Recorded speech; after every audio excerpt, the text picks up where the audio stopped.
ಮಾನ್ಯ ಸಂಸದರಾದಂಥ ತೇಜಸ್ವಿ ಸೂರ್ಯ ಅವರು ತುಮಕೂರಿಗೆ ಮೆಟ್ರೋ ತಗೊಂಡು ಹೋಗೋದ್ರ ಬಗ್ಗೆ ಅವರು ಒಂದಿಷ್ಟು ಆತಂಕವನ್ನು ವ್ಯಕ್ತಪಡಿಸಿದ್ದಾರೆ. ಬಹುಶಃ ಅವರಿಗೆ ಅನೇಕ ವಿಚಾರಗಳು ಅವರ ಗಮನದಲ್ಲಿ ಇಲ್ಲ ಅಂತ ಅನ್ಕೊಳ್ತೀನಿ. ಪ್ರತಿನಿತ್ಯ ಸಾವಿರಾರು ಜನ ತುಮಕೂರಿನಿಂದ ಪ್ರಯಾಣ ಮಾಡ್ತಾರೆ ಮತ್ತು ನೆಲಮಂಗಲ ಇರ್ಬೋದು, ದಾಬಸ್ಪೇಟೆ ಇರ್ಬೋದು, ಅಥವಾ ಕ್ಯಾತ್ಸಂದ್ರ ಇರ್ಬೋದು, ಈ ಭಾಗಗಳೇನಿದೆ ಇವೆಲ್ಲ ಬಹಳ ವೇಗವಾಗಿ ಬೆಳೀತಾ ಇದ್ದಾವೆ. ಕೈಗಾರಿಕೆ ಉದ್ದೇಶದಿಂದನೂ ಬೆಳೀತಾ ಇದ್ದಾವೆ. ಆಮೇಲೆ ಜನ ಮನೆಗಳು ಕಟ್ಕೊಂಡು ಅಲ್ಲಿ ಎಕ್ಸ್ಟೆನ್ಷನ್ಸ್ಗಳು ಮಾಡಿಕೊಂಡು ಅಲ್ಲಿ ಜೀವನ ಮಾಡ್ತಿದ್ದಾರೆ. ಯಾಕೆಂದ್ರೆ ಬೆಂಗಳೂರಿನಲ್ಲಿ ಒತ್ತಡ ಜಾಸ್ತಿ ಇದೆ. ನೀರಿಗೆ ಕಷ್ಟ, ಕರೆಂಟಿಗೆ ಕಷ್ಟ, ಓಡಾಡೋದಕ್ಕೆ ಟ್ರಾಫಿಕ್ಕು ಕಷ್ಟ, ಇದೆಲ್ಲ ನೋಡಿಕೊಂಡು ಅವರೆಲ್ಲ ಅಲ್ಲೆಲ್ಲ ಜೀವನ ಮಾಡ್ತಾರೆ. ಅದಕ್ಕೆ ನಾವು ಏನು ಯೋಚನೆ ಮಾಡಿದ್ವು, ತುಮಕೂರಿನಲ್ಲಿ ಈಗಾಗಲೇ ಏಷ್ಯಾದಲ್ಲೇ ಹೈಯೆಸ್ಟ್ ಇಂಡಸ್ಟ್ರಿಯಲ್ ಹಬ್ ದೊಡ್ಡದಾಗಿ ಒಂದು 20,000 ಎಕರೆ ಭೂಮಿಯಲ್ಲಿ ಮಾಡಿದ್ದಾರೆ, ನಡೀತಾ ಇದೆ. ಈಗಾಗಲೇ 150-200 ಇಂಡಸ್ಟ್ರೀಸ್ ಬಂದ್ಬಿಟ್ಟಿದೆ. ಫುಡ್ ಪಾರ್ಕ್ ಬಂದಿದೆ, ನಿಮ್ಸ್ ಬಂದಿದೆ, ಟೈಮೆಕ್ ಜಾಪನೀಸ್ ಫ್ಯಾಕ್ಟ್ರಿ ಬಂದಿದೆ. ಅಲ್ಲಿ ಜಪಾನ್ ಇವರಿಗೇನೇನೆ ಜಾಪನೀಸ್ ಟೌನ್ಶಿಪ್ಗೆ ಕೂಡ ಜಾಗ ಕೊಟ್ಟಿದೆ. ಇಷ್ಟು ವೇಗವಾಗಿ ಅಭಿವೃದ್ಧಿ ಆಗ್ತಾ ಇರುವಾಗ ಅಲ್ಲಿಗೆ ನಾವು ಕನೆಕ್ಟಿವಿಟಿ ಬೇಕಲ್ವಾ?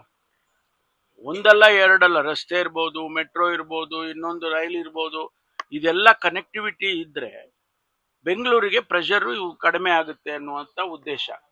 ನಮ್ಮ ಈ ಬೆಂಗಳೂರನ್ನ ಬೆಳೆಸುವಂಥ ಸಂದರ್ಭದಲ್ಲಿ ನಾವೆಲ್ಲ ಯೋಚನೆ ಮಾಡಿದ್ದು ರಾಮನಗರ ಇರ್ಬೋದು, ಕೋಲಾರ ಇರ್ಬೋದು ಮತ್ತು ತುಮಕೂರು ಇರ್ಬೋದು, ಈ ಟೌನ್ಶಿಪ್ಗಳನ್ನು ಹತ್ತಿರದಲ್ಲಿರ್ತಕ್ಕಂಥ ಪಟ್ಟಣಗಳನ್ನ ಬೆಳೆಸಿದ್ರೆ ಬೆಂಗಳೂರಿಗೆ ಪ್ರೆಷರ್ ಕಡಿಮೆ ಆಗುತ್ತೆ ಮತ್ತು ಎಕ್ಸ್ಪ್ಯಾನ್ಷನ್ ಕೂಡ ಆಗುತ್ತೆ ಅಂತ ಹೇಳಿ ಉದ್ದೇಶ ಇಟ್ಕೊಂಡು ಮಾಡಿದ್ದೇವೆ.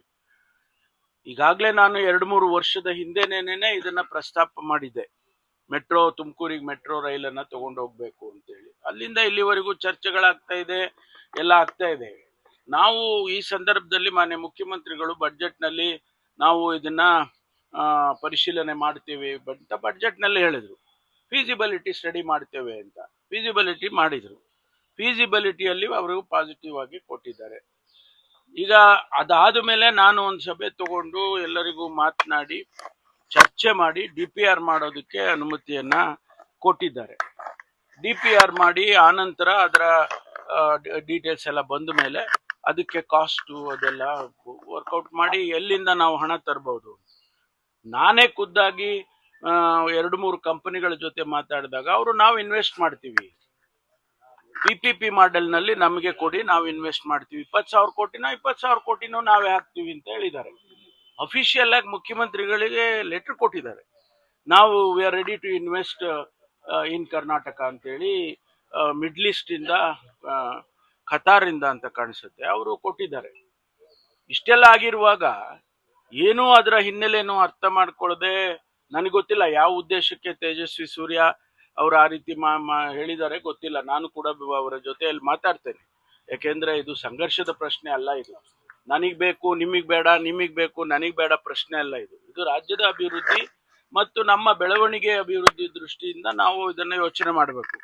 ಇವತ್ತು ನಾವು ಅಧಿಕಾರದಲ್ಲಿದ್ದಾಗ ನಾವು ಹೇಳ್ಬಹುದು, ಇನ್ನೊಬ್ರು ಅಧಿಕಾರ ಇಲ್ಲದೆ ಇದ್ದಾಗ ಮತ್ತೊಂದು ಹೇಳ್ಬಹುದು. ಆ ರೀತಿ ಆದ್ರೆ ರಾಜ್ಯಗಳು ಬೆಳೆಯೋದಿಲ್ಲ. Karnataka is a very progressive state. ಎಲ್ಲರೂ ನಮ್ಮ ಕಡೆ ನೋಡ್ತಾ ಇದ್ದಾರೆ. ಬೆಂಗಳೂರಿನ ಸುತ್ತಮುತ್ತ ಎಲ್ಲರೂ ನೋಡ್ತಾ ಇದ್ದಾರೆ. ತುಮಕೂರು 60 ಕಿಲೋಮೀಟ್ರು ದೂರ ಏನು. ಈಗ ನಾನು ಅನೇಕ ದೇಶಗಳಲ್ಲಿ ಹೋಗಿದ್ದೇನೆ. ಇಂಟರ್ನ್ಯಾಷನಲ್ ಏರ್ಪೋರ್ಟ್ಗೂ 70 ಕಿಲೋಮೀಟರ್ ಇದೆ. ಈಗ ಟೋಕಿಯೋದಲ್ಲಿ ನರಿಟಾ ಏರ್ಪೋರ್ಟ್ 70 ಕಿಲೋಮೀಟರ್ ಇದೆ. ಈ ಮಲೇಷ್ಯಾದಲ್ಲಿ ಕೋಲಾಲಂಪುರ್ ಇಂದ ಸಿಟಿ ಸೆಂಟರ್ಗೆ 60 ಕಿಲೋಮೀಟರ್ ಇದೆ. 20 ನಿಮಿಷದಲ್ಲಿ ಹೊರಟೋಗ್ತಾರೆ ಅವರು.